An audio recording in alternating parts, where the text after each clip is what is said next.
Assalamualaikum guys, and welcome back to my channel di mana aku berkongsikan dengan korang cerita-cerita jenayah, misteri dan juga paranormal yang pernah berlaku di dunia kita ini.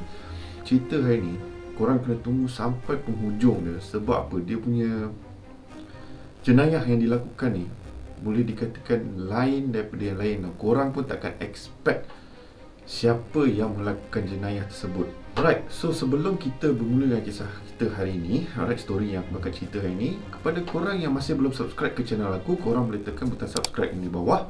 Dan korang juga boleh tekan bell notification supaya mana-mana video yang aku uploadkan, korang akan diberitahu. Also, kalau korang ada pendapat korang ataupun korang ada story-story korang yang korang nak kongsikan dengan aku, korang boleh drop di komen di bawah. Aku juga ada social media aku, which is TikTok, Instagram dan Facebook, which aku akan tinggalkan link di bawah kalau kata korang nak PM tepi lah, orang kata kan. Alright, so tanpa membuang masa, kita intro dulu.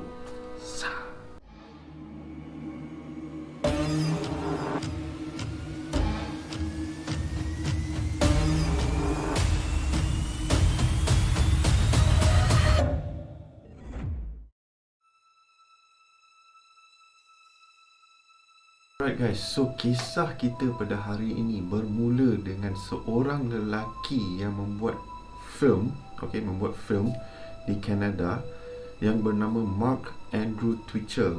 So Mark Andrew Twitchell ni dia baru menamatkan pengajian dia di sebuah universiti radio dan television art program di Northern Alberta Institute of Technology pada tahun 2000. So Mark ni dia berasal daripada Canada, right? Di sebuah bandar bernama Edmonton. Okay, so dia ni memang Mark ni dia ada orang kata passion lah. Okay, dia punya semangat membara dalam membuat film-film ni. Dia cita-cita dia satu hari dia nak jadi seorang director atau producer film yang boleh dikatakan terkenal lah di US. Alright, so dia ni boleh dikatakan dia graduate daripada sekolah yang mana mengajar diorang cara-cara nak mengambil video, cara-cara diorang nak buat editing, semua benda tu lah. So macam aku cakap tadi, dia ni graduate pada tahun 2000. Dia tamat pengajian dia pada tahun 2000. And pada 2001, so dia start lah macam-macam idea yang dipikirkan macam mana dia nak buat film yang boleh menjadikan dia terkenal. So Mark ni dia salah seorang fan Star Wars tau. Okay, so dia banyak kali ada approach all this film making punya industry macam dekat Hollywood semua tu. Dia biasalah email semua, kata okay saya nak buat ni, nak buat tu. Okay, nak bagi dia peluang lah, diorang bagi dia peluang untuk buat satu film. Tapi disebabkan dia ni baru lagi graduate time tu, and pengalaman dia tak ada lagi, belum kukuh lagi pengalaman dia. So banyak kali dia ni kena rejected enggak lah. Okay, tapi walaupun dia kena rejected, tapi dia ni still tak give up guys. Okay, itulah semangat yang membara dekat Mark ni. Dia punyalah nak buat film sampai dia tak nak give up. So apa dia buat? Dia ni macam kata dia seorang peminat Star Wars tau. Memang minat gila tau. So apa dia buat? Pada tahun tu juga Star Wars tu diorang baru release yang prequel series tau, episod 1, episod 2. Time tu baru episod 1 dengan bakal keluar episod 2 lah. So apa dia buat? Dia buat satu fan film making tau, fan film. So fan film ni ibarat macam dia tak release dekat Hollywood ataupun produce big production punya ni lah. So it's memang duit dia, usaha dia and team dia. Alright, so dia ni pun design lah satu skrip Star Wars ni. Dia karang, dia buat jalan cerita, everything all. Lepas dia dah siap skrip tu, dia bagilah member dia baca, tengok okey ke tak, bagi review lah. So diorang pun semua baca and everything. Diorang kata, Mark, this story is the best, kau patut buat satu film. So lepas banyak desakan daripada member-member Mark ni, Mark pun macam okay, alright, since korang semua macam suka dengan jalan cerita ni, aku pun akan cari casting aku lah, which is pelakon lah. So dia pun start hantar semua skrip dia kepada pelakon-pelakon, tengok siapa yang sudi berlakon dalam film dia ni. Okay, so basically macam aku cakap tadi, dia ni masih awal lagi. Dia buat production dia pun kira bukan production besar-besaran. Okay, dia sendiri ya. So ada kemungkinan mungkin tak berbayar. Okay, so ni atas dasar minat lah. Okay, pada awalnya. So okay fine, dia pun hantar skrip dia. Ada yang reject, ada yang sanggup untuk berlakon dalam movie dia. So okay fine, semua tu okay. And dia for a good moment lah, paling good moment is that dia dapat salah satu karakter okay, watak yang boleh dikatakan famous dekat Jeremy Bulloch. Okay, so Jeremy Bulloch ni dia pelakon lama Star Wars yang dulu tau. So kalau korang yang mana yang tengah view channel aku sekarang, yang mana minat dengan Star Wars, dia muncul dalam episod 5 dan episod 6. Karakter dia bernama Boba Fett. So dia pelakon dia bernama Jeremy Bulloch. Dia pun baca skrip tu dan dia pun macam interested untuk participate dalam filmmaking Mark ni. So Mark pun start production dia, start recording everything, all about video everything. And akhirnya lepas dah selesai everything, walaupun video tu sebenarnya tak dapat dikeluarkan due to post production and everything, but it was a good story lah. It was a good storyline. Movie tu pun sepatutnya kalau tengok di susah tak dapat jumpa video tu, tapi mengikut kajian research yang aku buat, yang mana dapat tengok film tu raw editing, it was a good movie lah. Okay, fan film, good movie. Alright.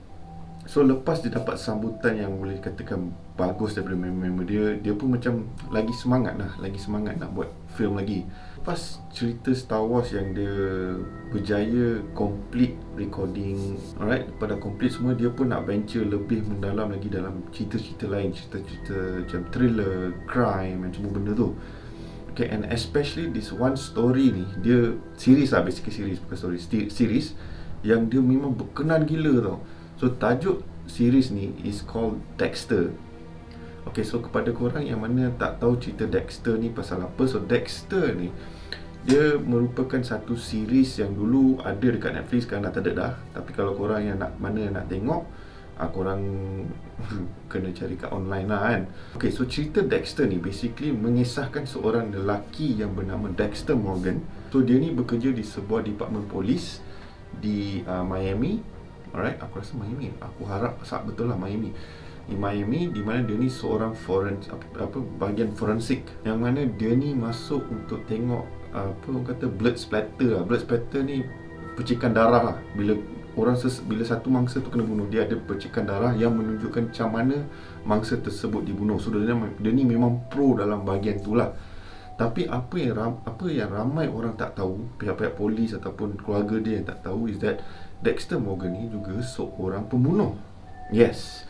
So Dexter ni, dia ibarat macam serial killer tau. Tapi Dexter ni hanya membunuh orang-orang yang betul-betul bersalah. So dia adalah kriteria dia untuk melakukan pembunuhan tersebut. And cara dia ni membunuh mangsa dia boleh dikatakan memang clean lah. Dia make sure that tiada bahan-bahan bukti ataupun yang boleh mengaitkan kepada dia. So disebabkan dia ni kerja di bahagian polis, alright, polis department ni, which buat dia lagi susah lah orang nak suspect dan orang nak tangkap. And cara pelakuan dia agak pelik lah. Dia ni a bit awkward sikit dalam semua series tu, which lagilah orang tak suspect dia ni pembunuh.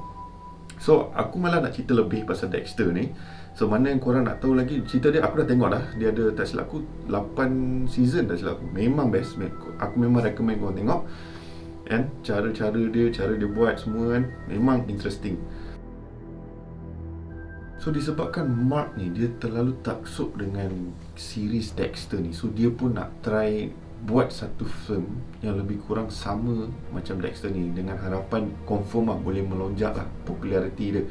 Okay, which akan masukkan dia ke Hollywood kan, dan semua benda tu lah. Alright.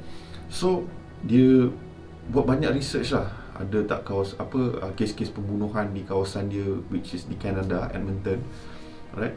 And kebetulan pada masa tu juga ada satu kes pembunuhan yang berlaku di Edmonton. And dia ni pun terjumpa, and dia got excited and interested lah nak tahu pasal kes pembunuhan ni.